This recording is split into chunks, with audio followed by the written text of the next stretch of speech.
The Coca-Cola 600 on Fox is sponsored by Toyota, moving forward. By Hamburger Helper, 1 pound, 1 pan, 1 happy family. By the Home Depot, NASCAR's home improvement warehouse. And by Miller Lite. For award-winning taste, there's no debate. Miller Lite, good call. Hey, this is for all you troops over there watching. Here we go, one time. Boogity, boogity, boogity. Happy Memorial Day, everybody. You're racing, everybody. I'll clear all the way, all the way, all the way, all the way, all the way. Check. On a break. Good job, man, good job. Nice. What's the problem? Up high, you gotta spin.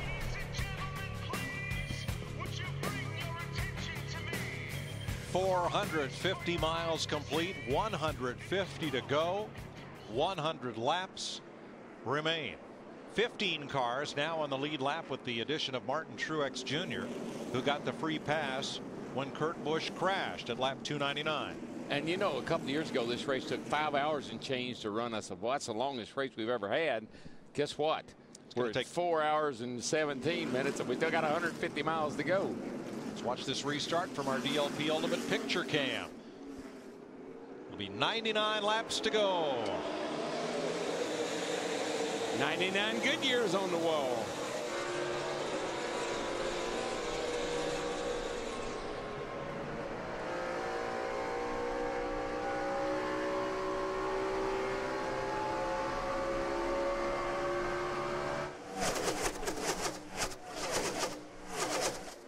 Nice jump for Matt Kenseth once again. I got to tell you something, guys.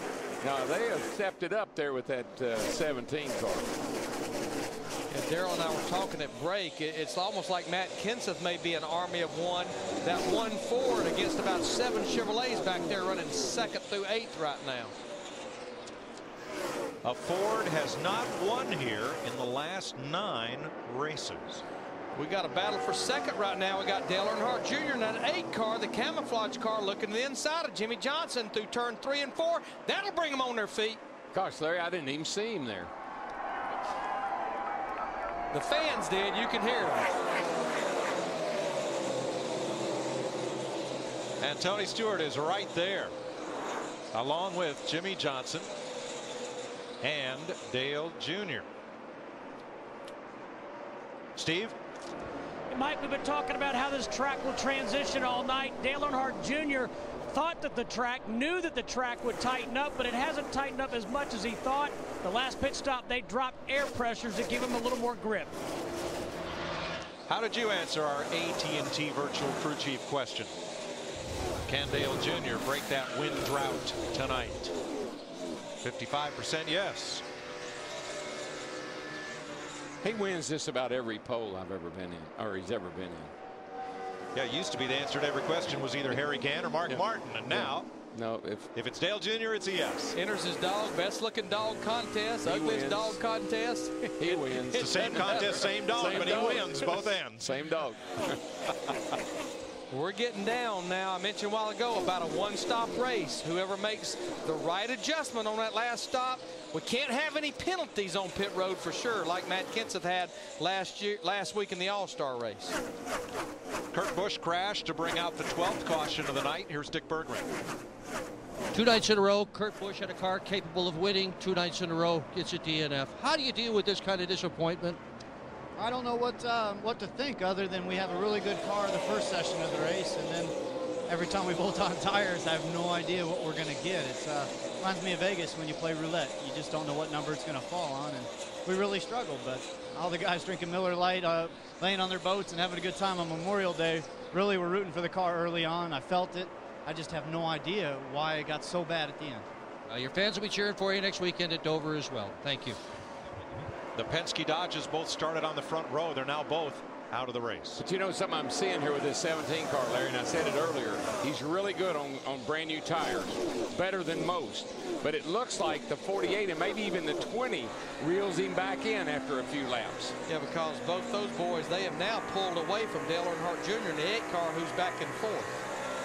I think Junebug's car's a little nervous. I think she might be just a little too free for him right now. 2 Dodges in the top 10. You're riding with Kyle Petty, the Coke machine, and Reed Sorensen, the Target Dodge, just ahead. 9th and 10th. 3 Fords on the lead lap, 2 Toyotas, the rest Chevrolets.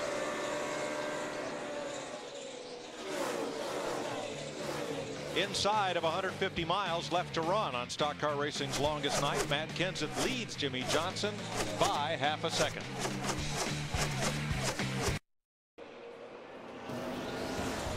.87 laps to go in the Coca-Cola 600 on Fox. Is it showtime or go time? Asks Jimmy Johnson, because he pulled the trigger past Matt Kenseth and took off. He brought a friend with him too. This is where this 48, it's its bread and butter, right below that white line with those left side tires. When that car is hooked up and running like it's supposed to, that's where you'll see him. In just a few short laps, he has pulled away to 3/4 of a second lead, now actually over Tony Stewart in that orange 20 car. Yeah, Tony came along with him right around the 17 there, a lap later, but Jimmy is right now stepped it up. He's pulling off at about 2/10 a lap.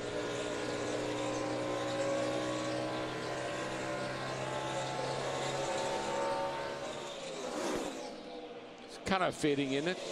The Home Depot car chasing the Lowe's car. At Lowe's Motor Speedway. At Lowe's Motor Speedway. It makes sense to me. Got a battle of the two Dodges. Yeah, this is a battle right now for 9th. Kyle Petty in that 45 car. You know he's going to be right around the bottom. That's where he runs every racetrack we go to. He'll take the position away. Best run this year for Kyle Petty. Sorensen's not going to give it to him, though. He's not giving up. He says, hey, dude. See right behind him, Jeremy Mayfield in that 36 car. He's fighting back from that spin he had on here on the front stretch. Didn't touch anything just a few laps ago. Now, Larry, you know how Kyle Petty's car has got to be really, really good, because normally Kyle would just say, okay, Reed, if that's how you feel about it, go on. But he is putting up a fight. You can see the damage he has there on the right front fender from one of the earlier wrecks. Billy Wilburn in that group keeping his car up there in contention. Well, in a couple of races, Kyle's going to climb out of the seat. John Andretti and Chad McCumbee are going to share the ride in the 45 for a few races while Kyle does some TV. Felt like that's about what would happen, though. Kyle on the outside of the 41 got him a little bit loose as he was up underneath Kyle. Oh, and Casey Mears got up, man, almost into Dale Jr. as they battle for 4th.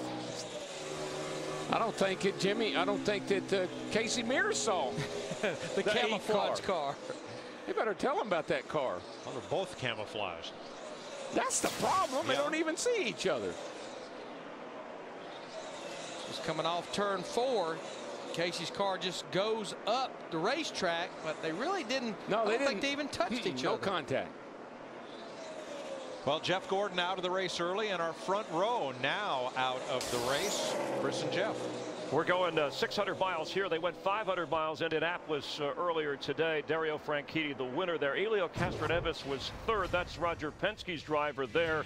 He's won 14 Daytona 500s. His NASCAR crew, pole sitter Ryan Newman with piston problems, out of the race. Penske Racing led 117 laps tonight, including Kurt Busch, who led 107. With just over 100 to go, though. When it got dark, Kurt Busch talking about tires, Jeff Hammond, wrecking, and good night, good luck. Done for the night for Penske. Definitely done for the night right now. He had issues with the tires, couldn't get a grip on this racetrack, and in the end, it kind of like spelled a doom for both the guys on the front row from Penske South. Kyle Petty now the only Dodge, so once again Ford, Chevy, and Chevy with 7 of the 8 top spots in this race right now. Right now, you're right about that, but I got to give at least a big kudos to Kyle Petty and that Dodge right now, having a great run right now, showing how he won this race many years ago. Right now, being very smooth, running at bottom of the racetrack. Number 45 looking pretty sporty. You meant kudos or the 23 Skidoo. We knew what you meant. Mike. Kyle's last super speedway top 10 was at Atlanta, March of 2006. He finished 8th. Now let's follow our story on an ever-changing racetrack where this race started about 4.5 hours ago. Right here you can see the track temperature 125 degrees. That's when Kurt Busch, the 2 car, was so good.